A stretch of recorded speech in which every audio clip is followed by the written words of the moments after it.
Everyone, welcome to study world for all. आज हम इस वीडियो में क्लास 8 साइंस बुक का chapter 2 microorganism friends and foe का पार्ट 2 करेंगे। इस टॉपिक में मतलब जो ये वीडियो है इसमें हम कौन कौन से टॉपिक डिस्कस करने वाले हैं वो है commercial uses of micro organisms, medical use of micro organisms, what is vaccine, antibiotics क्या होता है, हार्मफुल माइक्रो ऑर्गेनिजम्स कौन कौन से हैं और कैसे वो हमें हार्म करते हैं, इसके बारे में हम जानेंगे। So let's begin. बात करते हैं हम commercial use of micro organisms का कि मतलब how micro organisms are used in commercial purpose. इसके लिए सबसे पहले एक टर्म समझते हैं फर्मेंटेशन। फर्मेंटेशन होता क्या है, इसमें शुगर को कन्वर्ट करते हैं अल्कोहल में। The process of conversion of sugar into alcohol by the help of east, यानी एक माइक्रो ऑर्गेनिज्म है जो ईस्ट है, उसका यूज़ करके हम लोग शुगर को अल्कोहल में कन्वर्ट करते हैं और उस प्रोसेस को हम कहते हैं फर्मेंटेशन। और इस प्रोसेस को डिस्कवर किया था लुइस पास्चर ने 1857 में। अब ये जो कमर्शियल पर्पस पे कैसे ये शुगर से अल्कोहल में कन्वर्जन तो हो रहा है, लेकिन ये कैसे यूज़ होता है, तो लार्ज स्केल जो प्रोडक्शन होता है अल्कोहल का या वाइन का या एसिटिक एसिड का, तो उसमें ईस्ट का बहुत ही बड़ा इंपॉर्टेंट रोल होता है। उसके अलावा जब बात करें तो ये अल्कोहल और ये वाइन जो फॉर्मेशन होता है, प्रोडक्शन होता है कमर्शियल पर्पस पे, तो ये ईस्ट जो है वो नेचुरली ग्रोन किया जाता है शुगर पे, जो कि शुगर प्रेजेंट होता है किसमें, बार्ले में, वीट में, राइस या क्रश फ्रूट जूसेस होते हैं उनमें ईस्ट को ग्रो करने के लिए छोड़ दिया जाता है। तो इस तरीके से फिर वो ज़्यादा अमाउंट में वाइन और अल्कोहल का प्रोडक्शन हो जाता है। तो ये था हमारा commercial use of micro organism. Next बात करते हैं medicinal use of micro organisms के बारे में कि how micro organisms helps in medicine मतलब इंडस्ट्री। हमें पता है कि मेडिसिन का जो प्रोडक्शन होता है वो with the help of bacteria and fungi होता है। याद रखना है, जैसे अभी कोविड-19 था, तो कोविड-19 का जो भी वैक्सीन बना है वो उसमें वायरस का यूज़ किया गया होगा, क्योंकि वायरस से वो डिजीज हो रहा था। तो वैसे ही बैक्टीरिया और फंगी का यूज़ जो है एंटीबायोटिक्स बनाने में यूज़ किया जाता है, जो कि हमारे अंदर बॉडी में जब हम लेते हैं एंटीबायोटिक्स तो डिजीज़ कॉजिंग जर्म्स या माइक्रोब्स जो होते हैं उसके ग्रोथ को रोकता है और उसे या तो मार देता है।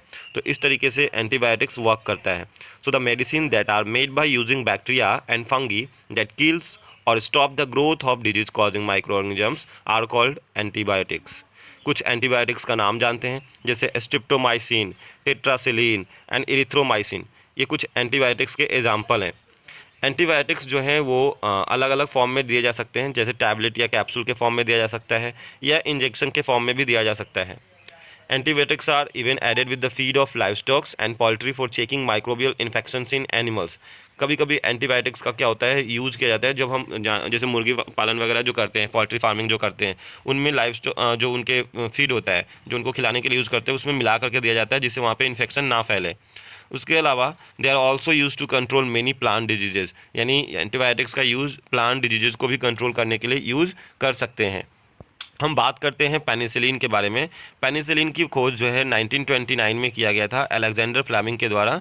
जब वो क्या कर रहे थे, वर्क कर रहे थे, he was working on culture of disease causing bacteria, he found the spores of a little green mould Penicillium, और तभी उन्होंने बोला कि ये पेनिसिलिन है।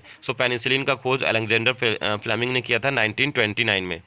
अब हमें बात याद रखना है कि जब हम एंटीबायोटिक्स लेते हैं तो हमें कौन कौन सी चीज़ों पे ख्याल दें, मतलब कौन कौन से बातों को ध्यान रखना है। तो कुछ बात हैं जो हमें ध्यान रखना है कि जब हम एंटीबायोटिक लेते हैं it should be taken only on the advice of qualified doctor, है ना। ऐसे ही अपने आप से नहीं लेना है एंटीबायोटिक्स, क्वालिफाइड डॉक्टर के एडवाइस पे ही लेना चाहिए। Also you must complete the course prescribe by the doctor. जब डॉक्टर हमें कोर्स देता है कि 1 हफ्ते खाना है या 10 दिन तक खाना है, then you use that medicine for 10 days, क्योंकि उन्होंने हमें प्रिस्क्राइब किया है। Take antibiotics in right doses. Right doses में मतलब हमें जैसे दिया गया है टाइम पे उतना टाइम पे हमें लेना है, ऐसे ही नहीं है कि मतलब खाते रहो।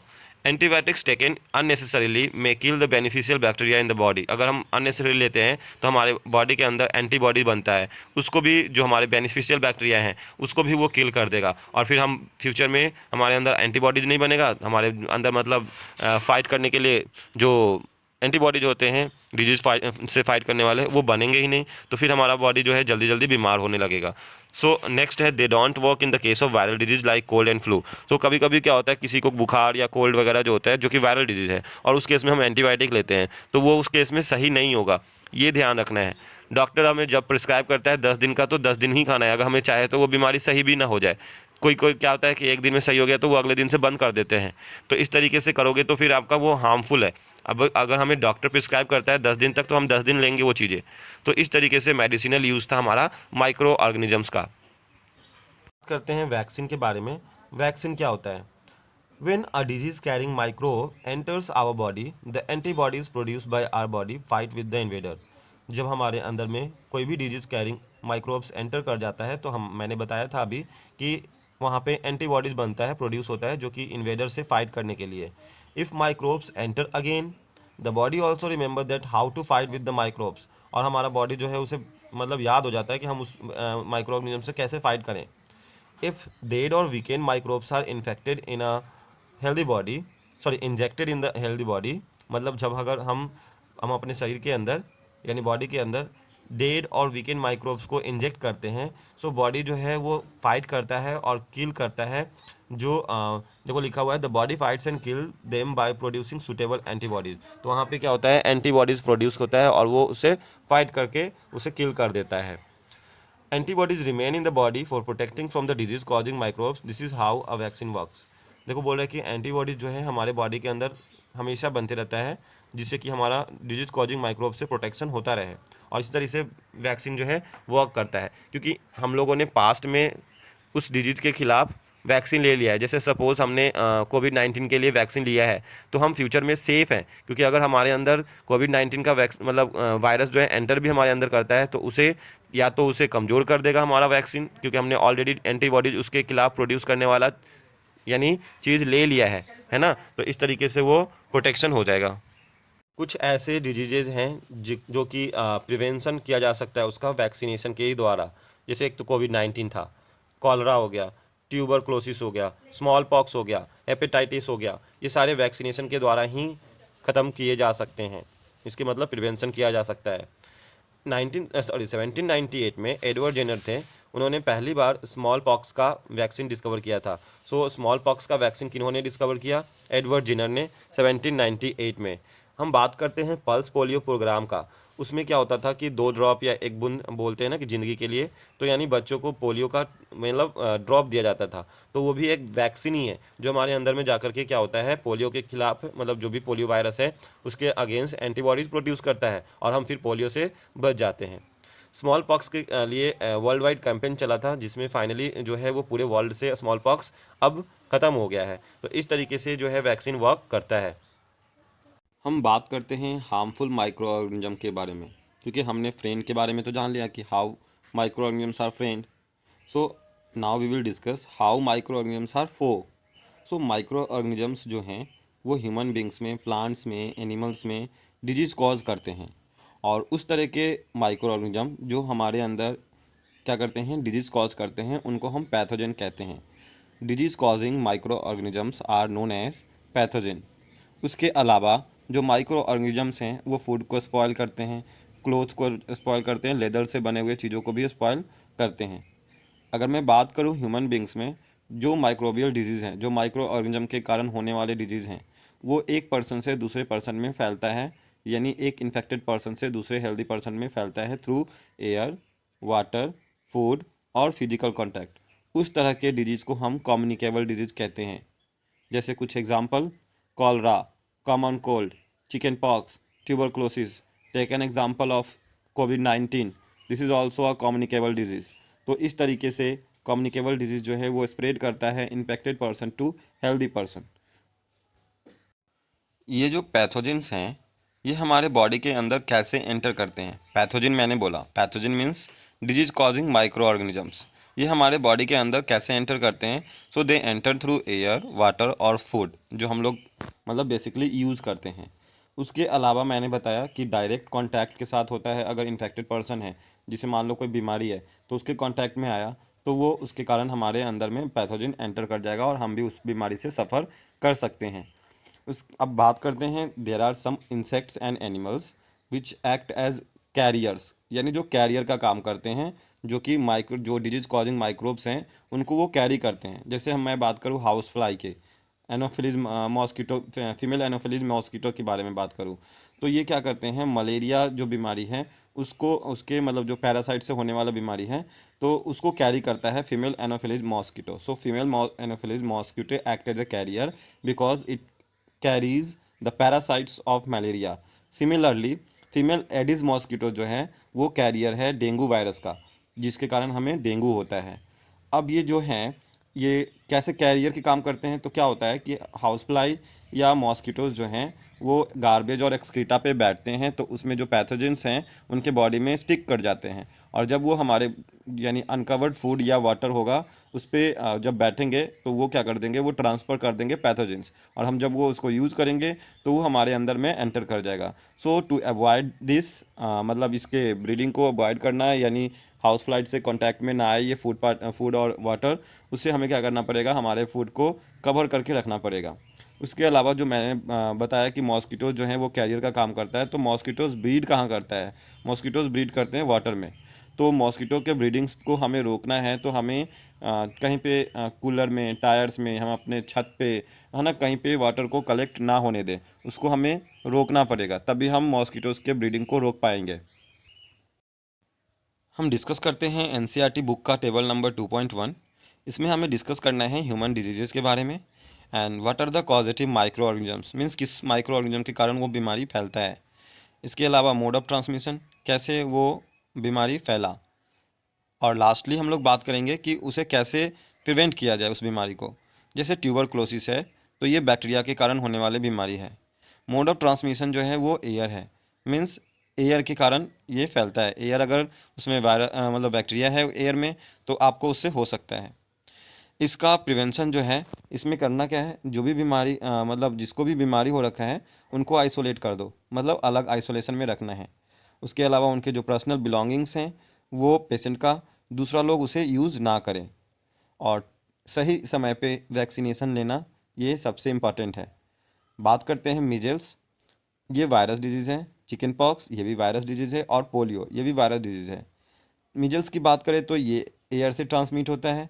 चिकन पॉक्स एयर और कांटेक्ट, अगर इन्फेक्टेड पर्सन के कांटेक्ट में आप आते हो तो वो चिकन पॉक्स आपको हो सकता है। पोलियो एयर और कंटामिनेटेड वाटर, यानी दूषित पानी पीने से हो जाता है। इनका भी प्रिवेंशन सेम ही है कि आइसोलेशन में रखना है, उनके पर्सनल बिलोंगिंग को यूज़ नहीं करना है, वैक्सीनेशन लेना है। बात करते हैं कॉलरा और टाइफाइड का, तो ये एक बैक्टीरियल डिजीज़ है। कॉलरा जो है वो कंटामिनेटेड वाटर से फैलता है, और कंटामिनेटेड फूड से भी फैल सकता है। टाइफाइड वाटर से फैलता है। इसमें क्या करना है, हम अपने पर्सनल हाइजीन को मेंटेन करके रखेंगे, हम अपने आसपास में सफाई रखेंगे, और हमें कंज्यूम करना है वैसे फूड जो प्रॉपर तरीके से वो कुक हो, मतलब उसे पकाया गया हो अच्छे से, और हमें बॉयल करके पानी को पीना चाहिए। वैक्सीनेशन इसमें भी काम करेगा। बात करते हैं हेपेटाइटिस बी, ये एक वायरस डिजीज़ है जो कि वाटर से फैलता है। इसमें हमें लेना है वैक्सीनेशन, और ड्रिंकिंग वाटर जो करना है हमें वो बॉयल करके ही लेना है ड्रिंकिंग वाटर। मलेरिया की बात करें तो ये एक प्रोटोजोअन डिजीज़ है जो कि मॉस्किटो के काटने से फैलता है। इसमें हमें क्या करना है, मॉस्किटो को से ज़्यादा दूरी बनाना है। मीन्स हमें नेट यूज़ करना है, मतलब मच्छर का एक प्रोटेक्शन होता है ना, मच्छरदानी जिसे बोलते हैं, वो हमें यूज़ करना पड़ेगा। हम अपने आसपास में इंसेक्टिसाइड्स का यूज़ कर सकते हैं। हम अपने सराउंडिंग्स में वाटर को कलेक्ट ना होने दें, ये भी ध्यान रखना है। तो इस तरीके से हम इसे प्रिवेंट मतलब कर सकते हैं इस बीमारी को। कुछ ऐसे भी बीमारी हैं जो कि एनिमल्स में होते हैं। Several microorganisms cause diseases in animals, like example anthrax. ये बहुत ही कैटल डिजीज़ है, खतरनाक डिजीज़ जो कि बैक्टीरिया के कारण होता है। उसके अलावा फुट एंड माउथ डिजीज़ जो कि कैटल में होता है वायरस के कारण।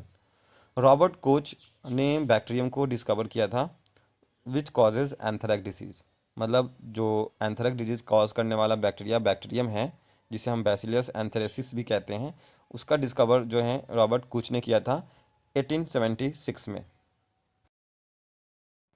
नेक्स्ट हम बात करें disease causing micro organisms in plants. कुछ ऐसे माइक्रो ऑर्गेनिजम्स हैं जो wheat, rice, potato, sugar cane, orange और एप्पल, इन प्लांट्स को भी मतलब बर्बाद कर सकता है, एक तरह से डिस्ट्रॉय कर सकता है, क्योंकि इनमें डिजीज़ हो सकता है, क्योंकि प्लांट्स में भी डिजीज़ होते हैं। इसके अलावा डिजीज़ जो हैं वो प्रोडक्शन को भी रिड्यूस, जो प्रोडक्शन जो हो रहा है उसको भी कम कर सकता है। उसके अलावा हम इसको अगर कैसे कंट्रोल करें, तो केमिकल का छिड़काव करके हम लोग, यानी उसे हम रोक सकते हैं। अब कौन कौन से ऐसे बीमारी हैं जिसे जो प्लांट्स में होते हैं उसके बारे में हम टेबल 2.2 डिस्कस करते हैं।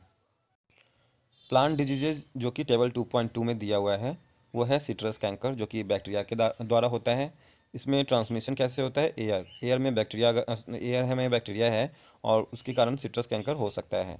रस्ट ऑफ बीस मतलब जैसे जो गेहूं है ना, उसमें क्या होता है, धूल धूल सा होने लग जाता है, तो वो उसमें फंगी लग जाता है। या अब वो कैसे हो सकता है? नमी के कारण होता है, एयर से, है ना। तो ये मेनली सीड्स में, अगर एक सीड से दूसरे सीड में कांटेक्ट में आ गया तो उसके कारण भी रस्ट हो सकता है। उसके अलावा yellow vein mosaic of bhindi, यानी ओकरा जो है वो पीला होने लग जाता है, या विंडी जो है वो पीला होने लग जाता है। तो ये एक वायरस डिजीज़ है जो कि इंसेक्ट्स के कारण ट्रांसमिट होता है। हम डिस्कस करते हैं last topic of this video, that is food poisoning. Food poisoning क्या होता है? हम जानते हैं कि कुछ माइक्रो ऑर्गेनिज्म जो है एटमॉस्फेयर में यानी एयर में इधर से उधर मूव करते रहते हैं, फ्लोट करते रहते हैं। तो अगर हम अपने फूड को ज़्यादा देर तक के लिए ओपन में हम लोग रख देते हैं, या अगर सही समय पे हम उसे कंज्यूम नहीं कर लेते हैं, तो वो क्या होता है कि माइक्रो ऑर्गेनिज्म उस पर मतलब बैठ जाता है और उसे क्या कह सकते हैं, डिस्ट्रॉय कर देता है। मतलब उस पर डेवलप कर जाता है, उस पर ग्रो कर जाता है, और ग्रो करने के साथ साथ उसमें टॉक्सिक सब्सटेंस प्रोड्यूस कर देते हैं, जिसके कारण अगर हम वो फूड कंज्यूम करते हैं तो वो क्या हो सकता है, सीरियस इलनेस हो सकता है, या इवन डेथ भी हो सकता है। तो उस तरह के फूड जो हम ओपन में छोड़ देते हैं ज़्यादा दिनों के लिए, जैसे आज का फूड मैंने पकाया हुआ है, 2 दिन के बाद खा रहा है, उसे ओपन में रख दिया मैंने, वो बहुत ही बेकार हो जाएगा, उसमें स्मेल आने लगेगा। तो उस तरह के जो फूड हैं वो पॉइजनस फूड कहलाता है, ठीक है, या फूड पॉइजनिंग हम उसे कहते हैं। तो इसके बारे में हमें जानना है कि कैसे हम फूड को प्रोटेक्ट करके रखें, कैसे हम प्रिजर्व करके रखें। इसके बारे में हम अगले वीडियो में जानते हैं। आज के लिए इस वीडियो में इतना ही। स्टूडेंट्स, अगर आपको मेरा ये वीडियो पसंद आ रहा हो तो प्लीज़ मेरे चैनल को सब्सक्राइब करें, वीडियो को लाइक करें एंड दोस्तों के पास शेयर करना ना भूलें। Thank you.